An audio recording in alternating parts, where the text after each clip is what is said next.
नमस्कार दोस्तों, आपका स्वागत है। हाल ही में मैंने एक किताब पढ़ी थी जिसका नाम था योर सोल्स प्लान। इस किताब के ज़रिए मुझे बहुत सारी बातें पता चली। इसमें बहुत सारे केसेस भी दिए हैं लोगों की सच्ची घटनाओं के मतलब पर, तो उसको भी हम एक एक करके ज़रूर देखने वाले हैं। तो आज मैं आपके सामने उस किताब से मैंने जो भी बातें सीखी वो मैं आपके सामने रखने की कोशिश कर रहा हूँ। उस किताब के किताब के ज़रिए मुझे जो पता चली बात, वो बहुत ही ज़्यादा महत्वपूर्ण बात है कि जैसे पृथ्वी पर किसी एक इंसान को कोई ऐसी कुछ बीमारियां है पृथ्वी पर, जो अगर किसी इंसान को हुई तो उसको अच्छा नहीं समझा जाता। जैसे एड्स जैसी बीमारी, या फिर पहले भी कुछ ऐसी बीमारियां होती थी कि कुष्ठ रोग जैसे, ऐसे लोगों से लोग पीछे पीछे भागते थे या फिर ऐसे लोगों को दूर से भी मदद करने की कोशिश नहीं करते थे।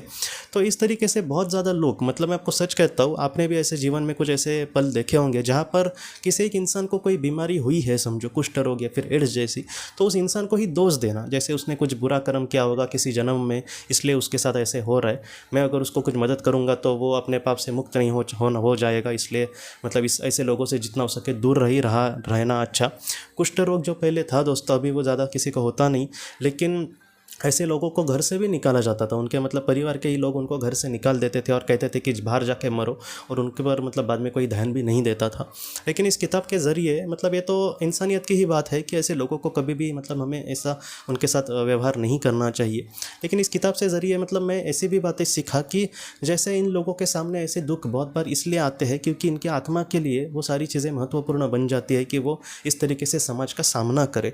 जैसे बहुत सारे हमारे हमें आगे बढ़ने के लिए बहुत सारी चीज़ें हमें सीखना बहुत ही ज़्यादा महत्वपूर्ण होता है।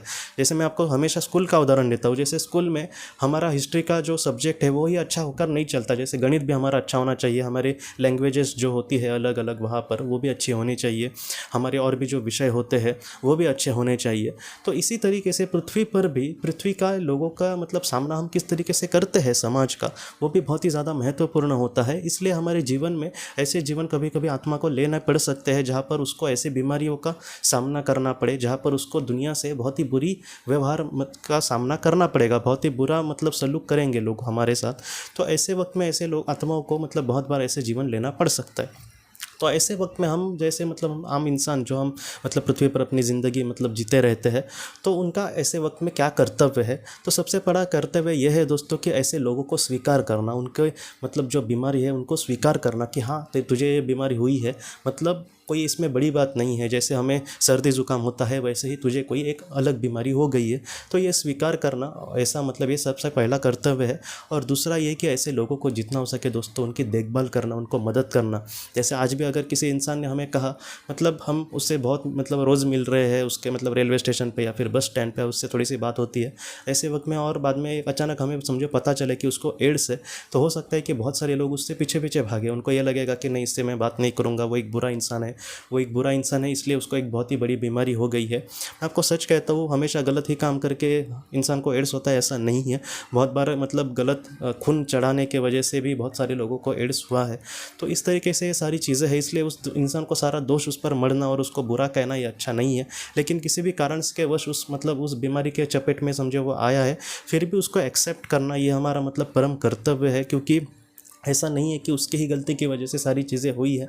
हो सकता है कि उसके आत्मा ने ये सारी चीज़ें चयन की होगी, इसलिए उसको इस बीमारी से गुजरना पड़ रहा है। तो हमें, हमारा परम कर्तव्य यह है दोस्तों कि ऐसी जो बीमारी किसी को समझो हुई है तो उसको एक्सेप्ट करें, और उस इंसान को भी हम पूरी तरीके से एक्सेप्ट करें। जितना हो सके हम उसके लिए कुछ करने की कोशिश करें। मैं आपको सच कहता हूँ कि बीमारी के वक्त में उसको सिर्फ दवाई ला कर देना, उसको अस्पताल में भर्ती करना, यही बड़ी मदद नहीं है, बल्कि उसके मन में पॉजिटिव सकारात्मक विचार भरना, यह भी बहुत बड़ी बात है। इसलिए जितना हो सके दोस्तों ऐसे लोगों को जितना हम मदद करें, सबसे बड़ी तो मैं मदद यही कहूँगा कि तुम ज़रूर ठीक हो जाओगे, तुम ज़रा भी चिंता मत करना। तुम्हारे जो अच्छे कर्म है वही तुम्हारा सबसे बड़ा हथियार है।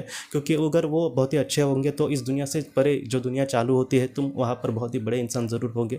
तो इस तरीके से उनके मन में बहुत ही अच्छे विचार भरना, चाहे कुछ भी हो दुनिया में, कोई भी तुम्हारा साथ दे ना दे, लेकिन मैं हमेशा तुम्हारे साथ खड़ा हूँ, तुम ज़रा भी चिंता मत करना। इस तरीके से अगर उनके मन में कुछ अच्छे पॉजिटिव विचार भरने की कोशिश करें तो उनको कितना अच्छा लगेगा। इसलिए मैं आपको कह रहा हूँ दोस्तों कि महत्वपूर्ण ये नहीं है कि एक इंसान का कितना साथ देते हैं लोग, महत्वपूर्ण यह है कि अगर वो सच्चा है और अगर वो इतना भी गलत नहीं है, उस वक्त हम कितना उसका साथ देते हैं, महत्वपूर्ण ये है दोस्तों। तो इसलिए जितना हो सके ऐसे लोगों की हम मदद करें, उनको जितना हो सके उनको स्वीकार करें।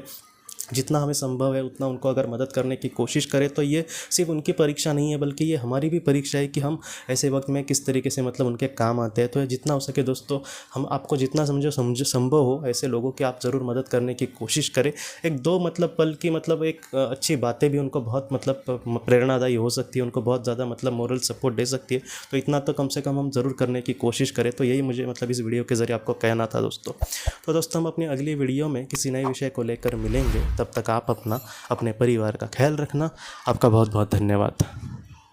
जिंदगी की रोशनी ये एक कंसल्टेंसी है जो ऐसे लोगों को मदद करने की कोशिश करती है जिन्होंने किसी अपने को खोया है, या फिर जो लोग अपने जीवन में बहुत ही ज़्यादा दुखी है। जो लोग इस संस्था के साथ जुड़ते हैं उन्हें पास्ट लाइफ रिग्रेशन की ऑडियोज़ भेजी जाएगी, जिससे घर बैठे वह पास्ट लाइफ रिग्रेशन का अभ्यास कर सकते हैं। और उन्हें 5 मेडिटेशन ध्यान की भी ऑडियोज़ भेजी जाएगी। और इसके साथ साथ उन्हें PDF किताबें भेजी जाएंगी जो हिंदी और अंग्रेज़ी में है, जो मोबाइल पर या फिर लैपटॉप पर आप उसे पढ़ सकते हैं। और 10 ऑडियो बुक्स भी आपको भेजी जाएंगी। तो दोस्तों, अगर आप इस संस्था के साथ जुड़ना चाहते हैं तो कृपया इस नंबर पे व्हाट्सएप मैसेज करें। आपका बहुत बहुत धन्यवाद।